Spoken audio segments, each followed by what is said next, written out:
Olá, meus queridos alunos, sejam bem-vindos de volta à Escola Online, aqui é o professor Thales, professor de Língua Portuguesa, e hoje vamos falar sobre linguagem e língua. Mais especificamente, vamos falar sobre uma resenha do filme Divertidamente. E galera, antes da gente começar essa aula, tá bem bacana,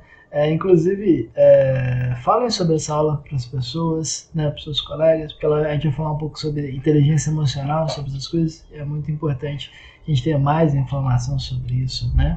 E passa nas nossas redes, né? Segue a gente por lá, tem muita novidade saindo, tá? Tem muita coisa bacana acontecendo, inclusive a nossa plataforma vai pro ar em breve, né? E aqui no YouTube, galera, se você não é inscrito ainda, se inscreve no nosso canal, beleza? Ativa o sininho de notificação também e bora pra aula agora.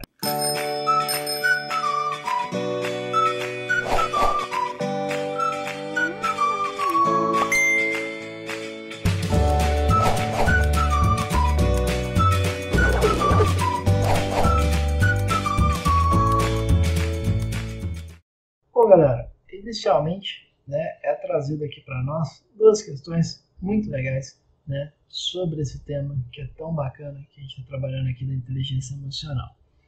A primeira delas, né, por que é importante a gente entender as nossas emoções. E a segunda, se você consegue controlar as suas emoções. Então, gente, por que é importante a gente entender o que a gente está sentindo? Porque a partir do momento que você entende, que você compreende, né, os sentimentos que você está tendo, você consegue tomar ações, tomar providências melhores para as situações que estão ocorrendo. Se você não consegue compreender os processos pelos quais você está passando, você pode tomar decisões ruins, decisões erradas, e que vão te prejudicar ainda mais no futuro, né? E parte dessas decisões estão dentro do controle emocional, né, de você conseguir controlar a forma como você vai lidar com aquilo.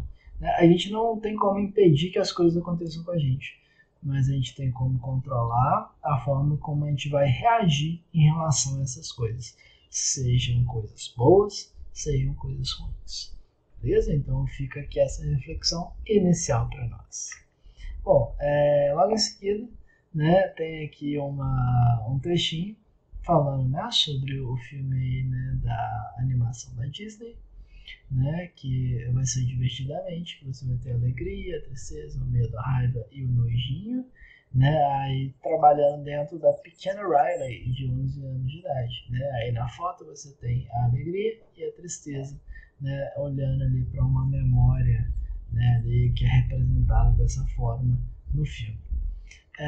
Bom, gente, e aqui a gente vai ter uma resenha, né, que é passada aqui para nós dentro dessa primeira atividade, pede apenas para que a gente leia, né, essa produção da Disney, da Pixar, né, fala um pouco sobre como que é um filme divertido, né, que é uma versão leve, bem humorada de como o cérebro funciona, né, e ele vai fazer um pequeno resumo explicando, né, que esse cérebro dentro, né, da vida da Riley é afetado, né, pelas emoções, né, que é a alegria, a tristeza, a raiva, o medo e o nojinho, porém que a alegria, né, é essa emoção que ela é mais evidente, né, dentro ali da Riley, né, que é a emoção que inclusive, né, é a emoção que nasceu junto com a Riley e que, né, ela vai passar pelo processo de mudança, né, de Minnesota para São Francisco, e que tudo vai ficando muito confuso para essa garota nesse momento, né? E a aventura toda se desenrola a partir daí.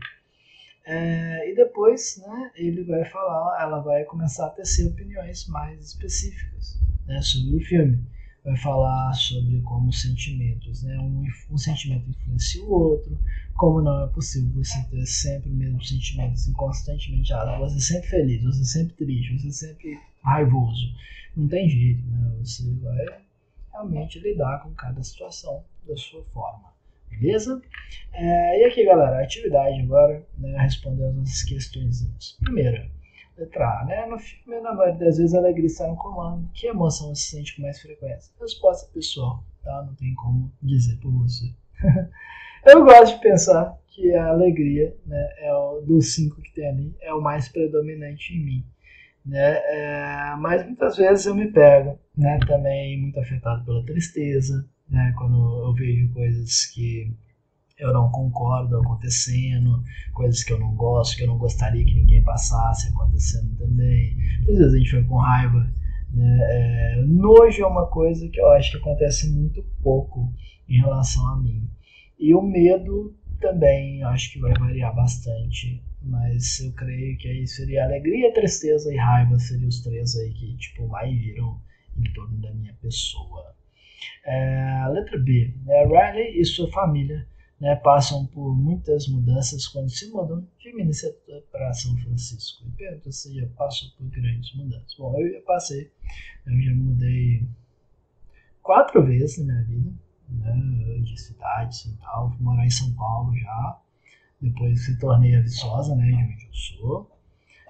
Fui morar na Dinamarca por um tempo e depois cheguei a morar em Ponte Nova, que é aqui do ladinho também, né, e agora estou novamente em Viçosa, né, e cada uma dessas mudanças teve se causou também, né, essa mudança geográfica causou mudanças também na minha personalidade, várias coisas, né, e incrivelmente a mais difícil delas foi para Ponte Nova, que é aqui do lado. Né, mudar para São Paulo não foi difícil, para outro país não foi tão difícil assim, mas para aqui do lado foi a mais complicada. Bom, galera, vamos lá então. A letra C, né?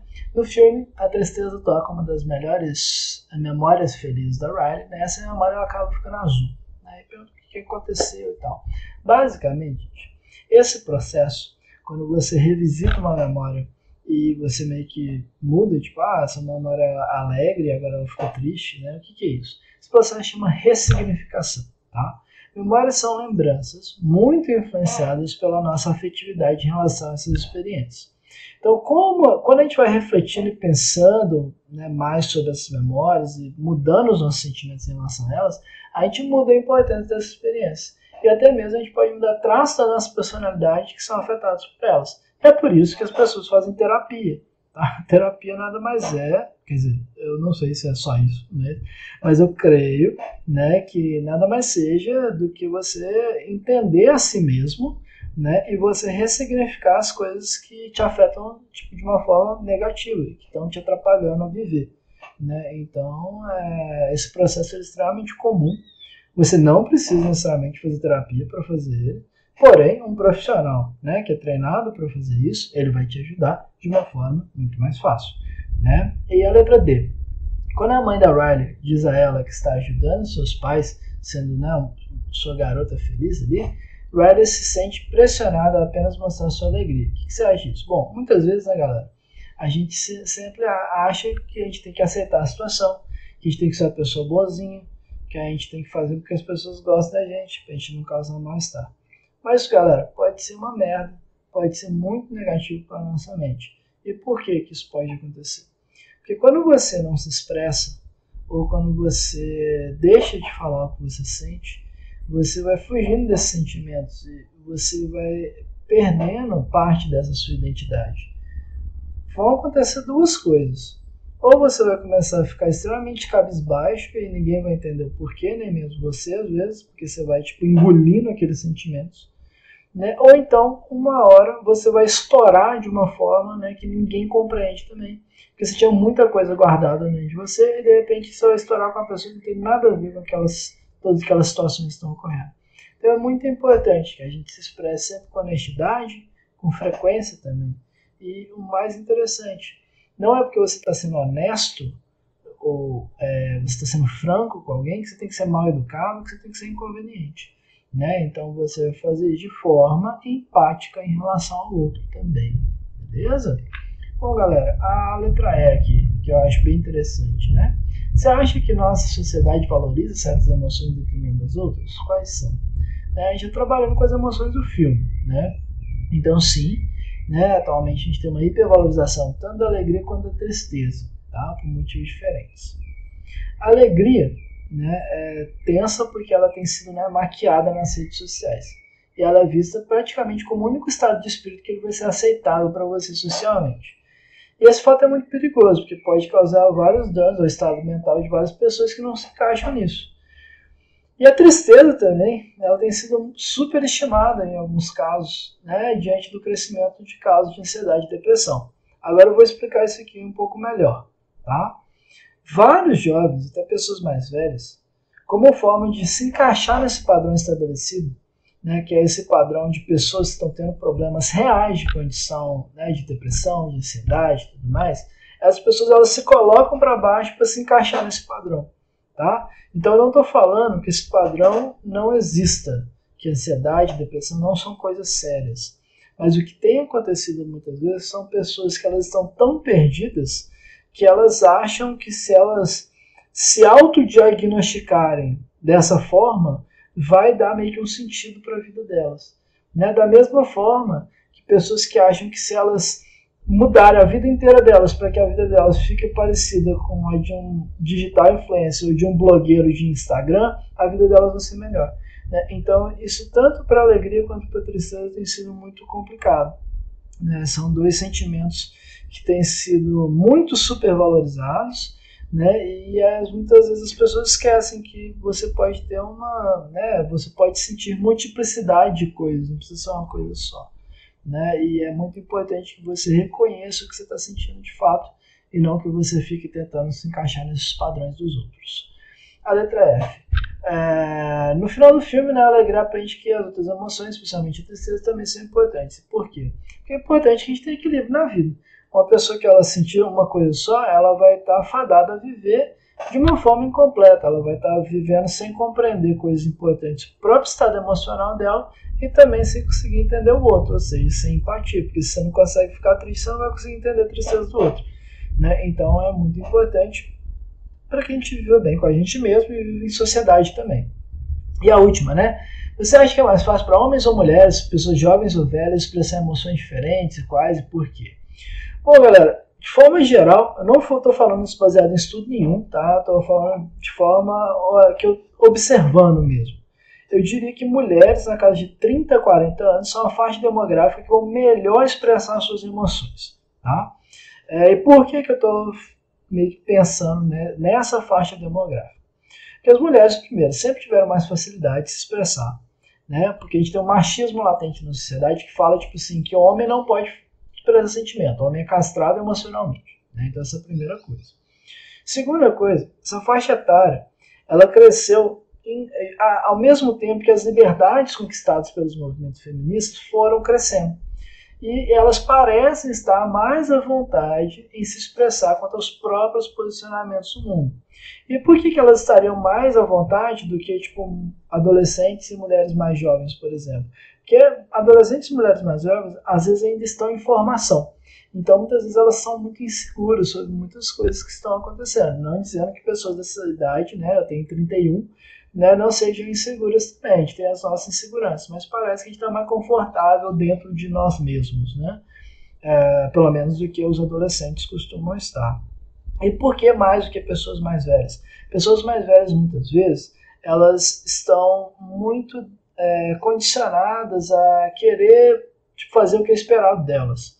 Né? Então, fulano espera que eu faça isso, ciclano espera que a gente reaja dessa forma. Então, muitas dessas pessoas tendem a não querer, causar decepções e tudo mais. Né? Então, por isso que eu selecionei essa faixa demográfica. Não sei se está correto. Se tiver algum psicólogo, algum especialista nisso assistindo esse vídeo, por favor, comenta aqui para nós que a gente vai poder trocar uma ideia muito bacana. Beleza? Então, galera, aqui a gente vai ter a nossa última atividade aqui, né, falando sobre a resenha em si. Então, a resenha apresentada aqui é um texto, né, verbal sobre o filme, né, e nesse texto foi usado o quê? Linguagem formal ou informal e pede para a gente exemplificar. Basicamente, galera, usado um pouco dos dois, né? Mas, se a gente for selecionar, eu selecionaria a informal. Por quê? Porque tem o uso de diminutivos, nojinho, menininha, né, e tem interação direta com o leitor. Né? E além disso, a gente vai ter outros exemplos de outras coisas que estão acontecendo que fazem parte desse uso informal da língua. Né? Eu selecionei essas duas coisas. Por quê? Porque o diminutivo dá sempre ideia de afetividade. Né? Então, quando você coloca afetividade, você está se tornando mais informal. Além disso, quando você conversa, quando você pergunta diretamente alguma coisa para o leitor, também é a mesma coisa. Isso você sai da formalidade e você se aproxima da informalidade. E isso é feito para quê? Para que você aproxime o leitor do seu texto e que ele se identifique melhor com o que você está falando ali, tá? A letra B, quais são as características que a autora dá para o filme? Né? Então ela fala que é muito engraçado e divertido, fala que é uma maravilhosa animação, né? Então são características positivas. Né? Os comentários são positivos ou negativos, o autor gostou do filme, comprova sua resposta. Pô, são positivos, né? E tudo que você colocar na letra B, ela vai funcionar para comprovar a letra C. Então, questão bem simples aqui para nós. Letra D, com qual objetivo o autor escreveu a resenha? A autora escreve a resenha como forma de comentar sobre a história do filme, indicar para leitores que também gostariam de ter essa experiência, tanto cinematográfica e divertida, quanto também reflexiva, já que essa experiência, né, de cinema, esse filme, faz com que você reflita sobre as suas próprias emoções também. Né? Então a autora diz e deixa isso muito claro na resenha. E, né, a letra E pergunta se você se interessou pelo filme após a resenha. É uma resposta pessoal e você pode respondê-la aqui nos nossos comentários. Se você já viu o filme, se você não viu, se você gostou divertidamente, se você não gostou, falar o porquê também, e a gente vai poder conversar aqui um pouco mais nos nossos comentários, beleza? Então, galera, aqui a gente tem a nossa atividade 4, que é para vocês fazerem a própria resenha de vocês. Né? Então, basicamente, né, gente? Você vai ler, ou ver, ou assistir, ou jogar, qualquer que seja o produto cultural que você vai, né, ver ali, né, fazer algumas anotações, resumir de forma clara, de forma objetiva e concisa o que você tem que fazer, vai construir, né, algumas coisas interessantes, como descrições e opiniões sobre, né, o texto, e você também, né, vai fazer a revisão final. E galera, uma coisa muito interessante, depois que você terminar essa resenha, publica ela, tá? Eu acho que seria muito legal, né? E faz essa publicação, por exemplo, talvez no Instagram, pode marcar lá o perfil do Escola Online, pode marcar o meu perfil no Instagram também, que eu vou lá dar uma olhada e a gente conversa sobre essas resenhas.